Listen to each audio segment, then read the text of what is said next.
촌철살인의 명쾌한 한마디부터 속 터지는 막말까지 한 주간의 말말말로 정치권 이슈를 정리하는 각설하고 시간입니다. 먼저 국민의힘 이준석 전 최고위원 자리하셨습니다. 안녕하십니까? 네, 안녕하세요. 예. 그리고 더불어민주당 최민희 전 의원께서는 오늘 전화로 함께하도록 하겠습니다. 최 의원님 나와 계시죠?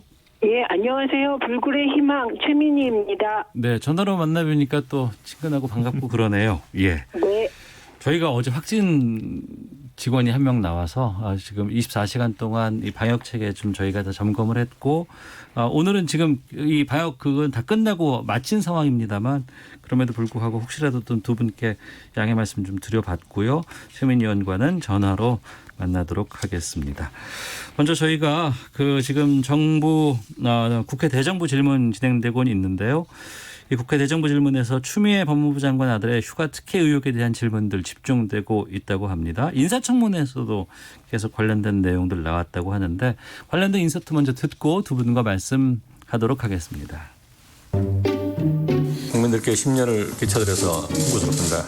군에서 이제 좀 미흡한 부분들이 보였는데 뭐 행정적인 뭐 이런 게 좀 서모 씨 휴가 연장에 관련돼서 문의든 부탁이든 하여튼 전화가 왔다. 확인해 보니까 추미애 장관 남편분으로 기재가 되어 있다. 목소리는 여자분이었는데 옛날에는 민간인을 사찰하고 공작하고 그랬습니다. 쿠데타까지 일으켰습니다. 이제 그런 것들이 안 되니까 그 세력들이 국회에 와서 공작을 합니다. 예민하게 다뤄져야 되고 낮은 자세로 이 문제를 처리해야 된다고 생각을 하는데 계속해서 이게 불법이 아니다 이렇게만 바라보고 있는 것에 대해서는 네, 서욱 국방부 장관 후보자 인사청문회에서의 여러 가지 이야기들 오갔습니다. 서욱 장관 후보자 또 신원식 의원 국민의힘 의원이죠. 홍영표, 박용진 민주당 의원의 발언까지 들었습니다. 국방부 장관 인사청문회에서 지금 이 추미애 장관 아들의 여러 가지 의혹들이 계속해서 지금 공세로 이어지고 있었습니다. 이 상황들 어떻게 봐야 할지 좀 말씀을 듣겠는데요. 먼저 최민희 의원께서 좀 말씀해 주시겠습니까? 우선 대정부 질문이 오직 한 단어 추미애라는 이름만 나오고 있어서 네.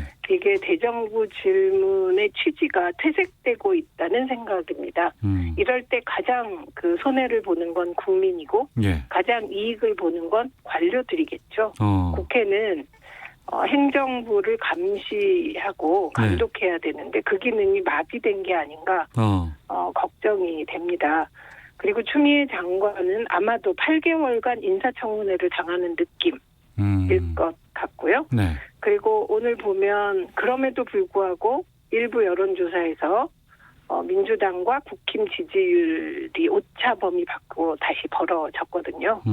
그러니까 국민들께서 피로감을 느끼시는 것이 아닌가. 그리고 김종인 위원장의 그 세 가지 발언 이게 반영된 게 아닌가 싶습니다. 네. 그래서 조금 그 국회가 대정부 질문이 본래 의미로 돌아가서 지나치게 추미애라는 새 이름에 집중하지 않았으면 어떨까 싶습니다. 그 말씀하신 김종인 그 위원장의 발언은 어떤 걸 말씀하시는 건가요? 지난번에 개천절 극우적 집회를 3.1 운동에 비유하시고 국민들이 정부 돈 맛을 보면 떨어져 나가려고 하지 않는다. 네네. 그리고 코로나19 관련하여 수치가 조절되는 게 아니냐. 뭐 이런 세 가지 말씀이 있었어요. 그런데 그런 말씀이 사실 많이 알려지지는 않았지만 그래도 SNS를 통해서 돌면서 파장이 좀 있었던 것이 아닌가 싶습니다. 예. 자, 이준석 전 최고께서도 어떻게 입장 갖고 계신지 말씀해 주시죠. 방금 최민희 의원님 언급한 여론조사는 많은 청취자분들도 보신 분들이 있겠지만은 그 조사에서 보면 이제 당명이 사실상 지금 조사부터는 이제 미래통합당이 바뀌어서 국민의힘이 되었다는 걸 조사에 얘기 안 합니다. 이제 보통 2주차, 3주차부터는 얘기 안 하기 때문에 지금은 이제 당명 혼동기가 좀 있다라고 볼 수 있는 것이 그 조사에서 국민의당 지지율이 올라갔습니다. 네. 그러니까 국민의힘 지지율이 내려가고 그 말은 뭐냐면 그 당명이 워낙 유사하기 때문에 약간 혼동이 있는 상태에서의 지지율 추이였다 이렇게 봐서 앞으로 좀 지켜봐야 될 것 같다 이렇게 생각하고요. 예. 추미애 장관 건에 대해 가지고 대정부 질문 그리고 인사청문회에서 질문이 집중되는 이유는 먼저 이 추미애 장관의 해명이라는 것이 지금까지 언론을 통해서 나온 것들이 굉장히 부적절한 것들이 많았고 불완전한 것도 많았고 네. 무엇보다도 국방부가 여기에 대해 가지고 옹호하는 듯한 스탠스를 취했기 때문에 국방부 장관 인사청문회에서 당연히 그 부분을 물어볼 수밖에 없는 상황이 왔다 네. 생각하고 저희도 추미애 장관 논란이 빨리 종결되고 민생 문제에 집중할 수 있으면 좋겠다인데 저는 솔직히 이제 추국향이라고 부릅니다. 향? 추미애, 조국, 윤미향 이 세 분의 법률권 인사들에 대해 가지고 지금 이제 사실 논란들이 불거질 때마다 항상 취하는 자세가 민주당 같은 경우에는 우리가 살펴봤더니 문제가 없다. 예, 우리는 의혹만으로 뭐 사퇴시키지 않겠다. 전혀 문제 없다. 검찰 조사를 지켜보자 이렇게 하거든요. 근데 민주당이 지금 장독대 정치라고 있어요. 이게 뭐 발효식품 만드는 것도 아니고 조국 장관 사태도 보면은 처음에 아무 문제 없다고 했고 그래가지고 뭐 이러저런 얘기가 있었는데 검찰에 결국 기소가 됐고 재판 진행되는 과정을 보면은 아무 일이 없었던 건 아닌 것 같고요. 그리고 윤미향 의원 같은 경우에도 최근에 여러 뭐 의혹들로 인해 가지고 6가지 혐의로 기소가 되지 않았습니까? 그런데 민주당에서는 과거에 문제가 없다고 살펴봤더니 문제 아니라고 해가지고 묻어둔 것이거든요. 자 그렇다면 지금도 추미애 장관 건에 대해 가지고 다수의 여권 인사들이 나와가지고 무작정 옹호를 이제 하고 있는데 여기서 검찰 조사를 지켜보자 이렇게 하고 있는데 국민들은 이게 이제 패턴화되는 걸 느낄 겁니다. 무슨 사건이 퍼지면은 그 다음에 그 옹호하는 스피커들이 나와서 발언을 막 하고 제기한 사람한테 인신공격을 하고 그 다음에 몇 달 정도 묻어줬다가 이제 검찰 조사 결과가 나오게 되면은 입싹 닫고 뭐 이런 일이 벌어지고 있거든요. 이제 좀 빠르게 진행된 조국 장관 건 같은 경우에는 법원에 가가지고 이제 이야기하겠다더니만은 조국 장관은 발언을 자제하고 있어요 지금. 그러니까 국민들은 이런 과정에 대해서 좀 답답함을 느낄 수밖에 없다 이렇게 생각합니다. 민주당의 무작정 옹호의 패턴이다라고 말씀해 주셨는데 최민희 의원님. 우선 사실관계 몇 가지 살펴보도록 하겠습니다. 첫 번째, 조국 전 장관 관련하여 가장 큰 문제 제기가 사모펀드 관련한 것이었죠. 조국 장관 가족이 주가 조작 가족 사기단이다. 이렇게 야당이 몰지 않았습니까? 그런데 사모펀드와 관련하여서는 조국 전 장관은 기소조차 하지 못했습니다. 그래서 애초에 윤석열 총장이 조국 장관의 사모펀드 문제로 조국 전 장관 임명까지 반대했다는 것이 지금 증언으로 계속 나오고 있는데 사모펀드에 문제가 없자 메뚜기처럼 쟁점을 이동하다가 결국은 표창장까지 간 거 아니겠습니까? 그래서 이것은 사실관계를 정확히 보셔야 하고 그다음에 윤미향 의원 건은 그것도 다 기억하고 계실 텐데 첫째는 공금으로 딸 유학 보냈다. 정의연 자금으로 개인 부동산 샀다. 배우자 신문사에 일감 몰아줬다. 부친을 쉼터 관리자로 고용해서 일감 몰아줬다. 이런 거 아니었습니까? 심지어 안성 쉼터를 비싸게 사고 싸게 팔아서 그 차액으로 집 샀다. 이게 야당의 주장이었습니다. 이게 핵심이었어요. 이런 것들 다 무혐의 처리됐습니다.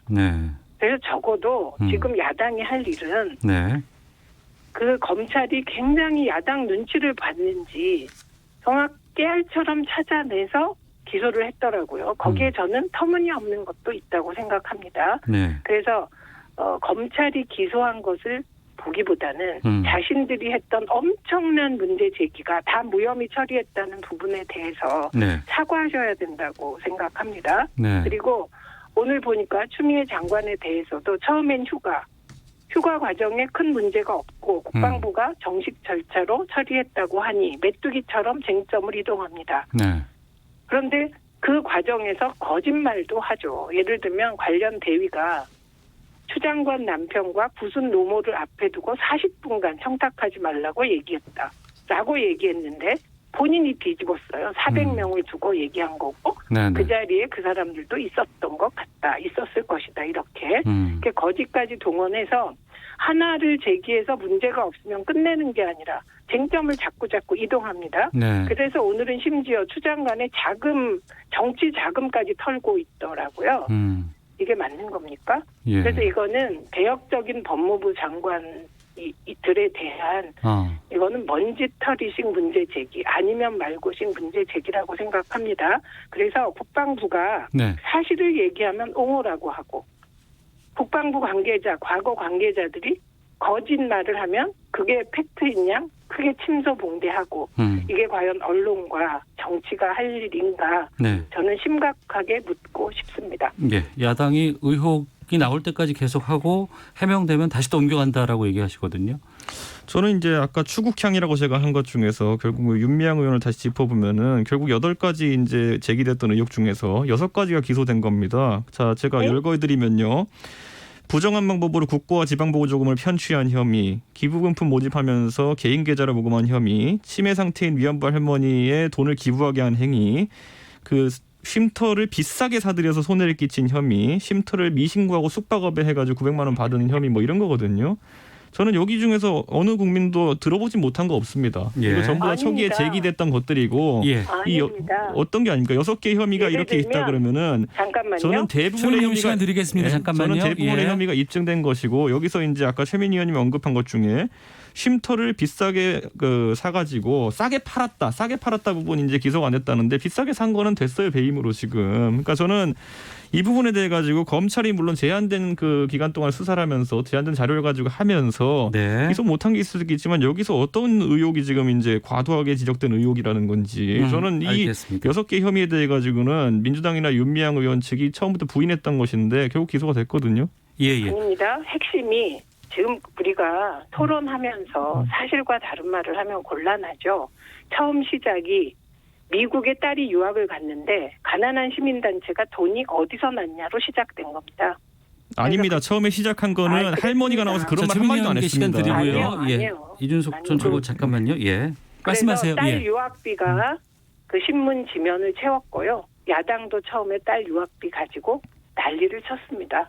그런데 그것이 정대협 정의연의 공금을 유용했다는 의혹이었는데요. 그거 무혐의 처리됐고요. 그리고 정대협 정의연 자금으로 개인 부동산을 구입했다. 이 의혹은 왜 현금으로 집을 샀느냐. 예, 이런 의혹이 있었고요. 안성쉼터를 시세보다 비싸게 사서 싸게 팔아서 결국 현대중공업의 기부금 일부를 유용해서 빼돌려서 횡령해서 개인 집 샀다가 의혹의 세트였습니다. 그거 깨진 거고요. 그리고 배우자 신문사, 그다음에 부친 쉼터 관리자 이걸 가지고 얼마나 부도덕한 듯 몰았습니까? 이거 다 기소 못했고요. 예. 그리고 중요한 거 언제 그 당시에 치매 할머니들이 치매시고 그 치매인 상태를 이용해서 준사기 쳤다. 이런 보도가 있었습니까? 그때 야당이 이런 문제 제기했습니까? 네, 그래서 저는 예를 들면 그 보조금, 기부금 내역 같은 거를 국세청에 허위 공시하거나 공시 누락했다. 이건 무혐의이긴 하지만 예. 이런 것들에 대해서는 정의연도 일부 실수를 했다 인정한 것입니다. 그리고 안성쉼터를 시민단체 등에게 숙박비를 받아서 미신고 숙박업 운영했다. 이건 진짜 코미디 아닙니까? 제가 지금 들어올 텐데요. 그 지금 저희가 추미애 장관의 그 대정부 질문에서 여러 가지 얘기들로 지금 시작을 했다가 갑자기 지금 윤미향 의원 쪽으로 지금 이거 확 지금 이게 여러 가지 검증 같은 것 확인하는 것들 지금 두 분께서 말씀을 해주고 계시는데 이건 저희가 나중에 또 아마 재판이 진행되거나 할 때 또 다룰 부분들이 있을 것 같아서 다시 좀 돌아오도록 하겠습니다. 두 분 괜찮으시겠습니까? 예, 그렇죠. 네. 예. 자, 그런 와중에 지금 또 몇 가지 얘기가 나오는 게 이제 여당 의원들이 그 추미애 장관의 이 의혹에 대해서 이제 해명하고 변호하는 입장에서 여러 가지 무리한 옹호가 나왔다라는 얘기가 있습니다. 뭐 홍영표 의원의 쿠데타 발언부터 뭐 어제 그 박성준 원내대변인의 안중근 의사의 말을 몸소 실천했다. 여기까지 좀 너무 나간 발언들이 나오고 있어서 이게 더 사태를 키우고 있다라는 지적이 있다고 하는데 여기에 대해서 이준석 최고께서 말씀해 주시죠. 저는 이제 그 옹호를 하는 과정 속에서 국민 정서와 반하는 발언들이 많았다 이렇게 생각하고요. 아까 열거하신 쿠데타라든지 아니면 박성준 의원의 안중근 의사 발언이라는 거. 안중근 의사는 대표적인 어쨌든 독립운동의 그 열사입니다. 그런데 안중근 의사에 대해 가지고 그걸 추미애 장관 아들의 그런 마음과 비교한다고 하는 것은 굉장히 모욕적일 수 있다. 일부에게는. 자, 만약에 군에서 헌신한 것에 대해 가지고 언급하는 것이라면은 저는 예를 들어 목함지뢰 사건의 하재헌 중사라든지 아니면은 뭐 K9 폭발 사고의 이찬호 병장이라든지 이런 분들은 진짜 젊은 나이에 국가를 위해 헌신한 그런 사례가 되는 분들이죠. 네. 이런 분들에 대해서는 국가가 충분히 대접하지 못한다고 우리가 항상 지적하고 또 뭔가 더 하기 위해서 노력하는 과정 중에서 그런 분들에게도 안 붙이는 안중근이라는 어떤 헌신의 개념을 지금 추미애 장관 아들에게 이제 붙인다. 처음에 이제 군대 갈 필요도 없었는데 군대 갔다라고 얘기 나왔는데 오늘 이제 보도 나오는 걸 보면은 추미애 장관 아들이 그 영국에 있을 때 축구팀에서 활발하게 활동했던 이제 이력까지 나오고 있어요. 이게 왜 나오냐? 신상털기라고 할 수도 있겠지만은 그런 이상한 영웅 만들기 했기 때문이에요. 그러니까 진짜 다리가 너무 아파가지고 군대를 가지 못할 정도였는데 군대 보냈다. 그러니까 안중근 의사의 그런 자세 아니겠느냐 이런 식으로 가면요. 사실관계를 계속 제보자들이 제보할 수밖에 없습니다. 이번에도 영국에서 같이 이제 있었던 그 지인들이 제보를 했다고 하는데 저는 이런 어떤 미화 과도하게 하지 않았으면 좋겠고 쿠데타 발언은 제가 봤을 때는 그 국민의힘 의원들이 인신공격이라는 걸 할 줄 몰라가지고 안 하고 있는 게 아닙니다. 네. 제가 이 자리에서 굳이 말씀드리자면은 그 쿠데타 발언을 하신 홍영표 의원 본인의 조상이 어떤 분입니까? 제가 따로 말씀드리지 않겠습니다. 그런데 이런 부분 왜 지금 옹호하는 과정 속에 불필요한 인신공격들을 하는 것인지 일부 인사들은 신원식 의원이 무슨 태극기 부대라고 이렇게 얘기하는데요. 태극기 부대가 어떻게 유승민 대선 후보 지지 선언을 합니까? 저는 이거는 완전 호환성이 없는 것이고 신원식 그 의원은 검색해 보시면은 대선 때 바른정당을 지지했습니다. 그렇기 때문에 태극기 부대가 제일 싫어하는 게 유승민인데 그게 말이 되는 얘기입니까? 예, 추민희 의원님. 예, 우선 첫째, 방금 말씀하신 게 세상이 유승민 의원 중심으로 돌지 않습니다. 유승민 의원을 지지하면 태극기 부대의 집회에 가서 그 극우적 발언을 한 것이 없어지지 않죠. 그거는 다른 정치적인 태도인 것이고요. 어떤 발언이 극우 발언인지 한 번만 짚어줄 수 있어요? 뭐 아닙니다. 예, 추민희님께서 말씀해 주시고요. 잠깐만요. 예. 우선 첫째는 이분이 그 광화문 태극기 부대 집회에 참석한 거 팩트입니다. 이 팩트가 없어지지 않아요. 유승민 의원을 지지했다고 해서 태극기 부대의 극우적 집회에 참석한 것이 없어지지 않습니다. 그리고 그 자리에서 이분이 문재인 대통령 관련 발언 동조하고 했던 것도 없어지지 않습니다. 저는 유승민 의원이 문재인 대통령을 뭐 탄핵한다든가 하야해야 한다든가 뭐 이런 식의 발언을 한 기억은 없습니다. 그래서 별개의 태도라고 생각하고요. 그다음에 안중근 의사의 말을 몸소 실천했다. 이 발언 오버했습니다. 네. 이거는 뭐 옹호의 여지도 없고요. 그냥 말 잘못했습니다. 네, 그런 거고 이 쿠데타 세력 발언은 약간 판단이 다릅니다. 왜냐하면 추미애 장관이 대표 시절에 박근혜 국정농단 과정에서 기무사 쿠데타 관련 발언을 한 일이 있습니다. 그런데 그게 조현천 님이 잡혀오지 않으면서 수사가 중단됐고 이 부분과 관련하여 윤석열 검찰이 굉장히 의심받고 있죠. 수사 의지가 있느냐 이런 식의. 그래서 예를 들면 홍영표 의원이 했던 쿠데타 세력 발언이 그럼 과연 쿠데타 세력이 아닌가 긴가. 예, 이 부분은 뭐 이게 그저 말을 잘못했다. 뭐 이렇게 보기는 어려워서 네. 이 부분은 오히려 국방위에서 홍영표 의원의 발언을 조금 상임위에서 꼼꼼하게 따져보면 어떨까 이렇게 생각합니다. 예. 전체적으로 보면 공격하는 야당 의원이나 옹호하려고 하는 여당 의원이나 네. 자기가 하는 말은 팩트에 근거해야 되고 그리고 그걸 규정할 때도 정확해야 한다. 네, 이렇게 말씀드리고 싶고 특히 안중근 의사와 비교한 말을 몸소 실천했다는 부분은 저로서는 원내 대변인이 지나치게 오버했고 그리고 네. 본인이 사과한 것으로 아는데 다음부터 이런 일이 발생하지 않도록 각고의 노력을 해야 될 것으로 봅니다. 알겠습니다. 이준석 최고께 시간 드리고 저희 다음 주로 넘어가도록 하겠습니다. 저는 쿠데타 발언만 하더라도요. 그 당시에 뭐 조사나 수사를 통해 가지고 밝혀진 것이 아무것도 없는 상황이고 그 쿠데타의 본질을 살펴보면 어떤 게 있냐면은 결국에는 박근혜 정부의 직무를 정지시키는 쿠데타를 하겠다라는 거거든요. 친위 쿠데타 형식도 아니었어요. 그러니까 저는 그런 부분에 대해 가지고 여당이 아직까지 그런 부분을 믿고 있다고 하는 것 자체가 굉장히 뭐 대결적인 구도고 그리고 음모론적인 시각이다. 저는 이렇게 보는 것이고 저는 아까 신원식 의원에 대해 가지고 얘기한 부분은 상당히 골치 아픈 것이 왜냐하면은 태극기 부대의 집회에 갔다 이렇게 얘기하시는데 작년에 있었던 그 광화문 집회라고 하는 것은요. 태극기 부대만이 참석한 것이 아니었습니다. 6개 분파가 있어가지고 각각 따로 참여한 집회였고 신원식 의원이 탄핵을 얘기했다고 해가지고 태극기 부대라고 주장하는 것 같은데 사실 탄핵이라는 주장과 극우 극좌 이념적 성향이랑은 전혀 상관없는 겁니다. 문재인 대통령이 하는 일이 마음에 안 들면은 그의 하야나 탄핵을 얘기할 수 있는 거고 그 주장이 과하다 할 수는 있겠죠. 누군가는. 그런데 그걸 잣대로 해가지고 누가 극우다 누가 태극기 부대다 이렇게 가르는 것 자체면 그럼 박근혜 정부 시절에 그럼 박근혜 물러나라 하야하라 외친 사람들은 전부 다 극좌입니까? 저는 그런 식의 인식 자체로 이념적 잣대를 가져간다고 하면은 대한민국의 상당히 많은 숫자를 태극기 부대로 모는 것인데 저는 그렇게 이분법적인 사고로 가진 않았으면 좋겠습니다. 알겠습니다. 각설하고 더불어민주당 최민희 전 의원 오늘 전화로 만나고 있고요. 또 국민의힘 이준석 전 최고위원과 함께하고 있습니다. 최민희 의원님 계시죠? 네. 예. 앞서서 제가 시간을 드린다고 했고요. 저희가 지금 이번에 민주당이 소속 선출직 공직자, 당직자들을 상시 감찰하는 윤리감찰단 출범을 시켰다. 이 내용에 대해서 말씀을 나누려고 합니다. 인서트 듣고 최민희 의원님께 시간 드리겠습니다.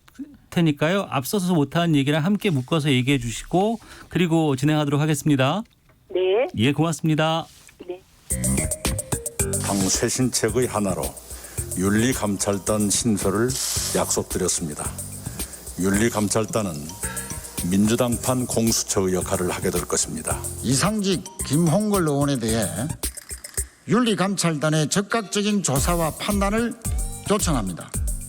윤리감찰단 조사 대상 1호가 될 것입니다.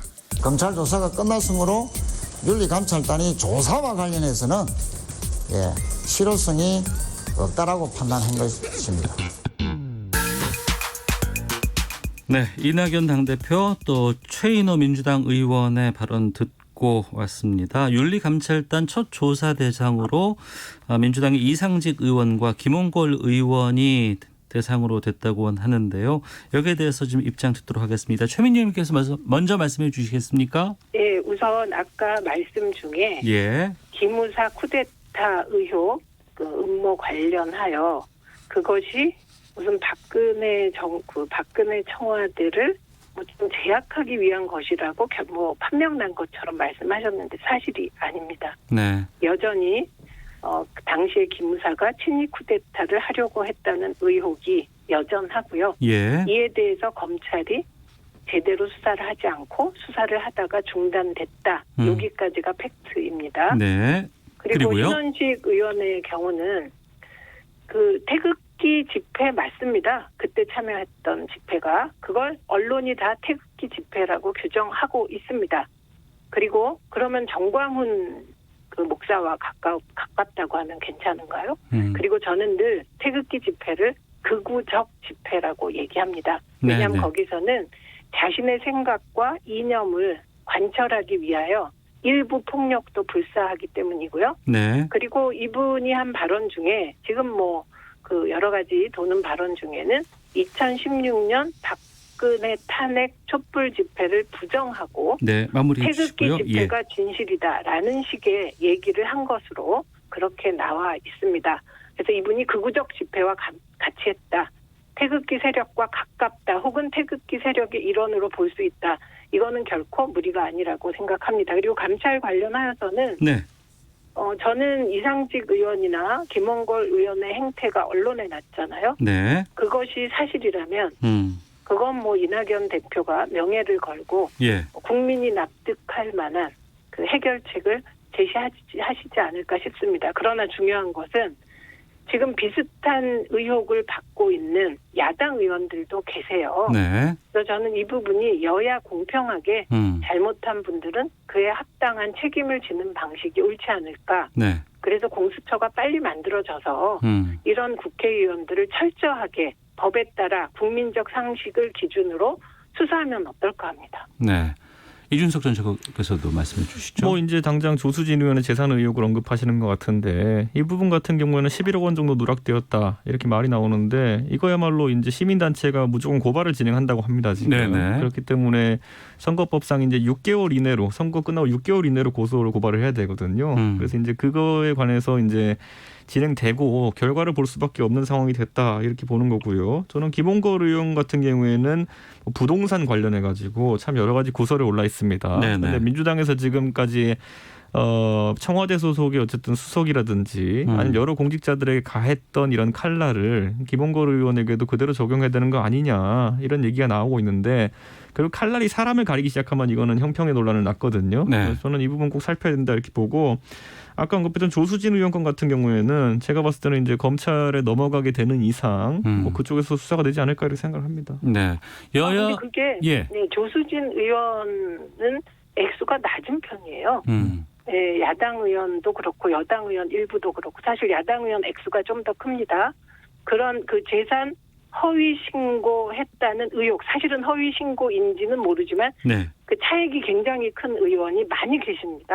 한 분이 아니세요. 그런데 이제 뭐 그 부분은 최민희 의원님도 아시겠지만은 예를 들어 이제 공직선거법상에 이제 재산 그 신고하는 것 그러니까 선거 나갈 때 하는 것과 선관위 하는 것과 그리고 이 고위공직자에 대해서 이제 나중에 당선된 뒤에 하는 것이 결국엔 고지 거부의 허용 여부에 따라 다른 거거든요. 이 청취자분들이 알아듣기 쉽게 말씀드리자면은 원래 선거 나갈 때 직계 좀비 속의 재산을 신고해야 됩니다. 그런데 본인과 다르게 독립생계를 유지하고 있다. 뭐 벌이가 따로 그분들이 있다. 그래 따로 생계를 유지하고 있다 그러면 신고 고지를 거부해도 됩니다. 그런데 그게 이제 선거 때는 신고만으로 그렇게 되는 거고요. 내가 고지 거부하겠다면 그렇게 되는 것이고 이제 공직자가 되면은 그걸 허가 받아야 됩니다. 그런데 그 부분에서 좀 차이가 있어가지고 갑자기 아버지 재산, 어머니 재산 이런 것들이 확 들어가서 바뀌는 경우 아니면 자식 재산이 들어서 확 바뀌는 경우가 있어가지고 좀 착시가 있는 것 같은데 그럼에도 불구하고 아까 최민희 의원님 말씀하신 것처럼 그런 식으로 소명이 되지 않는 경우에는 분명히 따져봐야겠죠. 네, 그런 분은 소수고요. 네, 여러분이 지금 그런 재산 허위 신고 의혹에 휩싸여 있습니다. 10분 중에 8분이 비상장 주식이나 아니면은 그러니까 비상장 주식 같은 경우에는 대상입니다. 고지 거부 그 두 가지 때문에 지금 이제 문제되는 것으로 알고 있습니다. 그 비상장 주식은 그 재산으로 되기 때문에 근데 이제 그 평가 방식에 따라 가지고 보고해야 합니다. 그 평가 방식은 차후 문제고요. 비상장 주식권은 반드시 신고하기 관련해서는 저희가 한번 인터뷰를 해봤었는데 그러니까 이를테면 후보자 때 신고할 때는 비상장 주식을 갖고 있으면서도 액면가로만 신고를 해버리고 이번에 공직자 재산으로 확인할 때는 되니까 그게 뭐 800억이나 뭐 증가했다 뭐 이런 보도들 나오고 있더라고요. 이상직 의원님이 대표적으로 그런 케이스인 걸로 알고 있습니다. 지금. 네, 그래서 그 이상직 의원을 옹호할 생각 전혀 없습니다. 근데 그 잣대를 야당 의원에게도 국회의원은 똑같이 적용해야 한다는 주장을 하고 있는 것입니다. 알겠습니다. 시간이 많이 지나서요. 이 지금 추경 국회에서 지금 심사하고 있는데 22일 처리하겠다고 여야가 합의는 했거든요. 근데 그때까지 될 수 있을지는 좀 잘 모르겠습니다. 여기에 대해서 의견 한 번씩 듣고 마치도록 하겠습니다.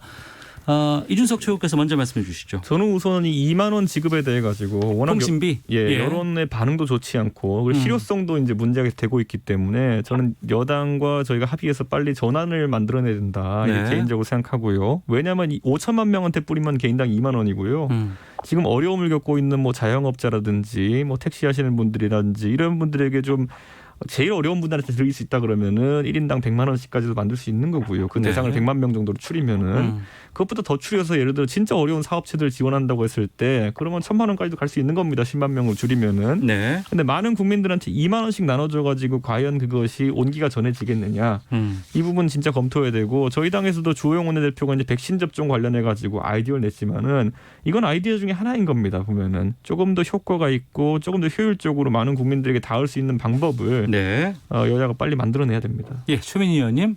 우선 백신은 조금 터무니없는 주장입니다. 왜냐하면 대개 백신은 3월에 계획이 세워지고 백신을 생산하는데 세포 배양 방식이 3, 4개월 정도 아주 빠른 방식인데도 3, 4개월이거든요. 그러니까 이게 추경에서는 이걸 포괄할 수 없는 얘기를 하신 겁니다. 그래서 올해 이게 추경에 들어가도 생산은 내년 초, 빨라도 내년 초, 아니면 내년 3월이기 때문에 의미 없는 예산이라 이런 거 빨리 걷어들여야 되고요. 그다음에 저는 계획된 대로 해야 신속성이 확보될 것이다. 네. 그래서 이낙연 대표가 김종인 위원장 뜻을 받아서 100% 지급이 아니라 선별 지원 결정을 한 거잖아요. 네. 사실 당론과는 배치되는 결정을 했는데 이런 정도면 김종인 위원장께서 이낙연 대표의 주장을 일부는 받아들이는 그런 아량도 필요하지 않은가 싶습니다. 그리고 예. 1인당 2만 원이면 한 가족 8만 원이라 도움되는 분들도 많이 계실 거라고 생각합니다. 결정된 대로 하는 것이 신속하게 지급하는 방식이 될 것이다. 이렇게 봅니다. 알겠습니다. 각설하고 여기서 마치도록 하겠습니다. 최민희 전 더불어민주당 의원, 이준석 국민의힘 전 최고위원과 함께했습니다. 두 분 오늘 말씀 고맙습니다. 네, 감사합니다. 고맙습니다.